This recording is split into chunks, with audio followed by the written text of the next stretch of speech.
Halo Sobat Trader, saya Trianto Adi. Pada kesempatan kali ini kita akan sama-sama belajar sebuah teknik analisa trading menggunakan Fibonacci retracement. Jika selama ini kalian sering bingung menggunakan indikator Fibonacci untuk analisa, atau bingung mencari teknik yang tepat dan masih berputar-putar mencari sampai saat ini, dan tidak punya trading system yang pasti, mungkin pembelajaran kali ini akan bisa menjadi jawaban bagi kalian. Kebanyakan orang menggunakan Fibonacci hanya untuk trend up atau trend down sebagai retracement ya. Hanya menarik garis yang kaku berdasarkan buku manual dan hanya menggunakan indikator Fibonacci tanpa konfirmasi apapun.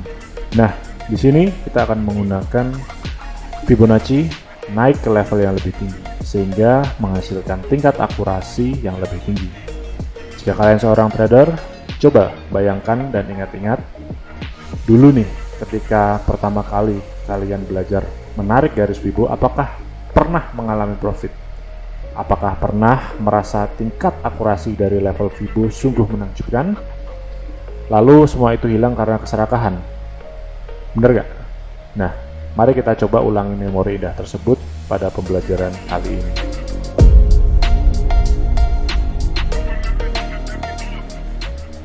Fibonacci adalah matematikawan Italia yang paling berbakat di abad pertengahan. Beliau terkenal karena menemukan barisan bilangan Fibonacci. Angka-angka Fibonacci tersebut adalah seperti yang tertulis pada video berikut. Angka ketiga adalah hasil penjumlahan dari angka ke-1 dan 2. Angka keempat adalah hasil penjumlahan dari angka kedua dan ketiga. Begitu seterusnya.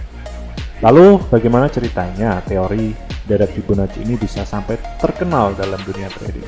Jika kita bedah lagi di dalam deret Fibonacci, kita akan menemukan adanya rasio yang unik dan konsisten. Jika kita membagi suatu angka dengan angka setelahnya atau dua angka setelahnya, contoh jika kita membagi 233 dibagi 377 maka menghasilkan 0,619. Demikian juga jika kita membagi 377 dibagi 610, hasilnya juga 0,618. Nah, singkat cerita, dari rasio-rasio tersebut maka terciptalah indikator yang selama ini kita kenal, yaitu Fibonacci retracement. Kenapa dinamakan Fibonacci retracement? Karena indikator ini digunakan untuk mengukur seberapa jauh harga akan memantul atau retrace ketika mengalami breakout atau dalam kondisi meneruskan tren. Dari perhitungan Fibonacci rasio di atas, maka didapatkanlah Fibonacci level pada indikator Fibonacci retracement yang sering kita lihat di MT4. Itu adalah metode yang bagus untuk mengukur psikologi pasar. Metode ini akan menambahkan akurasi dalam kegiatan trading kita. Bayangkan begini, jika biasanya kita menggunakan patokan swing high atau swing low untuk menentukan titik stop loss atau entry, sekarang kita tinggal menggunakan Fibonacci level untuk acuan entry, TP maupun SL kita. Dalam rasio Fibonacci kita mengenal yang namanya rasio emas atau golden ratio. Dalam indikator Fibonacci retracement, rasio itu adalah 61,8 atau rasio 0,618. Rasio ini ditemukan dalam banyak kehidupan seperti struktur tubuh manusia, bumi, daun, dan sebagainya. Dan ajaibnya, pola ini juga dapat kita temukan dalam market forex. Jadi, selamat datang di sudut pandang baru dalam melihat market. Dengan indikator ini, kalian akan menggunakan dalam tanda kutip bahasa Tuhan untuk melihat pergerakan pasar. Lalu timbul pertanyaan, bagaimana cara menggunakan Fibonacci retracement yang benar? Tidak ada kata benar atau salah dalam menggunakan indikator. Jika kalian menggunakan indikator Fibonacci pada MT4, kalian akan mendapati adanya level-level penting yang biasanya menjadi tempat memantulnya harga, seperti yang sudah saya jelaskan di atas. Ada 23,6 atau 0,236, 38,2, 50, 61,8 sampai 78,6. Cara paling mudah dalam menggunakan Fibonacci retracement adalah dengan menarik indikator tersebut dari swing high ke swing low terdekat. Ya, memang tidak ada aturan pasti dalam menarik garis Fibo, yang jelas harus ditarik dari swing high ke swing low, entah itu dekat atau jauh sekalipun. Sebagai latihan, Anda bisa mencobanya pada harga masa lalu. Kalian akan melihat bahwa ternyata harga sangat sering memantul pada level-level Fibo tertentu. Level Fibo sangat berguna untuk mengidentifikasi level support dan resisten potensial. Kunci dalam menggunakan Fibonacci adalah analisa multi time frame. Kita harus melihat bagaimana reaksi harga ketika harga mendekati level Fibonacci pada time frame kecil. Ketika ada reaksi reversal, maka kita bisa melakukan entry. Bagaimana cara mengkombinasikan Fibonacci dengan alat bantu lain atau indikator lain? Salah satu tips dalam meningkatkan akurasi trading dengan menggunakan indikator Fibo adalah jangan menggunakan Fibo secara mentah-mentah. Tidak juga harus menggunakan indikator lain sih, tapi kita bisa mengkombinasikannya dengan teknik lain seperti price action, support resisten, dan lain-lain. Nah, berikut ini adalah beberapa kombinasi dasar yang bisa kalian lakukan ketika menggunakan Fibonacci retracement sebagai alat trading kalian.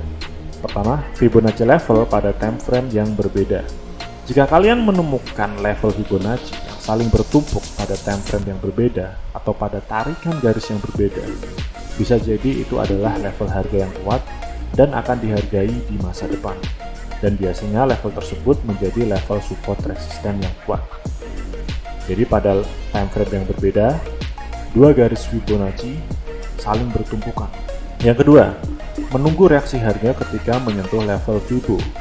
Seperti yang sudah saya jelaskan sebelumnya, kita tidak boleh menggunakan level Fibo sebagai cara instan untuk entry. Begitu harga menyentuh level, langsung kita entry. Nah, itu salah. Cara terbaik adalah dengan menggunakan analisa multi time frame. Ketika harga menyentuh level Fibo, kita jangan langsung entry, tetapi kita tunggu dulu reaksinya di time frame kecil. Jika ada tanda reversal, itu berarti saatnya kita entry. 3. Kombinasi level dan key level. Ketika kalian ada level Fibo yang cantik atau bagus, coba perhatikan bagaimana sejarah harga ke kiri. Jika kalian menemukan bahwa level Fibo tersebut ternyata juga level support dan resisten yang cukup kuat dan dihargai di masa lalu, maka itu bisa menjadi alasan yang kuat untuk open posisi pada level tersebut. Area support dan resisten kuat yang sangat dihargai di masa lalu disebut juga dengan key level. Key level ini sampai kapanpun akan tetap dihargai. Apalagi jika key level tersebut menumpuk menjadi satu dengan level Fibo, maka bisa jadi itu adalah level di mana harga akan memantul. Yang keempat, kombinasi Fibo level dan MA. MA juga digunakan sebagai konfirmasi tambahan. Jika level Fibo yang sedang kita amati ternyata juga bersamaan dengan MA 200 misalkan, maka bisa jadi itu adalah level kuat di mana harga akan memantul. Kalian bisa sesuaikan periode MA dengan pengalaman kalian sendiri, atau kalian bisa menggunakan crossing MA sebagai filter tambahan. Ya, semua itu bebas kalian lakukan berdasarkan penelitian kalian sendiri. Nah, berikut ini saya akan memberikan dan membahas salah satu cara trading menggunakan indikator Fibonacci yang bisa kalian jadikan contoh. Teknik ini saya sebut trading menggunakan Fibonacci level dan key level plus analisa multi time frame. Di sini kita akan memberikan contoh posisi sell. Yang harus kalian lakukan pertama adalah tarik garis Fibonacci retracement dari swing high ke swing low terjauh yang bisa kalian lihat pada chart. Kenapa bukan swing yang terdekat? Maka timbul pertanyaan seperti itu ya. Karena jika kita hanya menarik Fibo dari dan ke swing terdekat, kita tidak akan menemui banyak key level di sana. Dan teknik kombinasi ini akan sulit untuk diterapkan.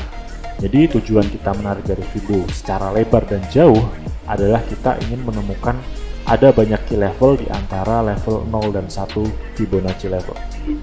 Itu langkah pertama. Langkah kedua, tandai key level di sekitar level Fibo. Langkah kedua yaitu setelah kita menarik garis Fibo, tandai beberapa key level terbaik di antara level Fibo tersebut. Jika menemukan adanya tumpukan antara garis key level dan Fibo level, itu bagus. Tapi jika tidak ya nggak apa-apa sih ya. Jika terjadi tumpukan antara key level dan Fibo level, berarti itu adalah level yang cukup kuat dan biasanya akan terjadi pantulan pada level tersebut. Tumpukan antara level Fibonacci dan key level bukan berarti kita langsung boleh entry ya, tapi kita akan menunggu konfirmasi di langkah ketiga. Nah, langkah ketiga adalah amati pada time frame kecil. Jika terjadi reversal pattern, itu saatnya entry. Setelah area zona key level dan Fibo level, langkah selanjutnya kita tinggal menunggu harga menyentuh zona tersebut. Setelah harga menyentuh zona tersebut, kita lihat pada time frame kecil. Lalu kita lihat reaksinya pada time frame kecil tersebut. Jika ditemukan pola atau pattern reversal dalam time frame kecil tersebut, itu adalah tanda yang valid untuk kita melakukan entry. Beberapa pola pattern yang bisa kita gunakan, tapi tidak harus ini ya. Kalian bisa menggunakan pola pattern reversal yang lain. Yang pertama adalah double top atau double bottom. Kedua adalah compression. Ketiga adalah diamond. Keempat adalah head and shoulders. Kelima adalah engulfing. Keenam adalah triangle. Dan ketujuh, kalian bisa mencari referensi lain, pola reversal pattern gitu ya. Kalian bisa memilih satu atau dua pola saja yang menurut kalian paling memiliki akurasi yang tinggi. Karena jika kalian gunakan semua, ya yang ada malah kalian bingung sendiri. Lalu langkah keempat, pasang SL sedikit di bawah level Fibo terdekat. Setelah entry dilakukan, langkah pertama adalah menentukan target resiko. SL akan kita pasang sedikit di atas swing high. Langkah kelima, pasang TP pada satu atau dua level Fibonacci selanjutnya. Yang tak kalah penting adalah setelah menentukan batas risiko kerugian, menentukan target TP juga harus teliti. Jika terlalu kecil, tidak baik. Jika terlalu besar, takutnya tidak sampai tersentuh. Jadi harus pas ya. Untungnya, kita bisa menggunakan level Fibo juga sebagai penentu level TP. Kita bisa memasang TP pada satu atau dua level Fibo selanjutnya. Dengan begitu, kita mempunyai gambaran yang jelas untuk take profit kita. Oke, kira-kira seperti itu beberapa referensi teknik jika kita ingin menggunakan indikator Fibonacci. Kesimpulan yang kita dapatkan adalah mungkin indikator Fibonacci tercipta dari persamaan matematika yang ditemukan berabad-abad lalu, dan setelah diteliti ternyata rasio-rasio dalam Fibonacci memiliki kesamaan dan pola-pola alami yang terbentuk di alam, seperti tubuh manusia, daun, dan lain-lain. Dan ternyata jika kita amati level Fibonacci pada indikator Fibonacci retracement, seringkali dihargai dan menjadi tempat harga memantul. Hal inilah yang kita manfaatkan untuk menciptakan suatu teknik trading system yang profitable. Tapi tentu saja kita tidak bisa menggunakan Fibo level sendiri. Kita perlu mengkombinasikannya dengan teknik atau indikator lain. Ini adalah indikator yang sangat banyak digunakan para trader. Itu sudah rahasia umum. Dan kalian sangat perlu untuk mempelajari indikator yang satu ini. Mengutip quotes dari salah satu anonim, "First, you must learn to play by the rules. Then, you must forget the rules and play from your heart." Terima kasih, saya Triantadi. Jangan lupa like dan subscribe. Sampai jumpa di kesempatan selanjutnya.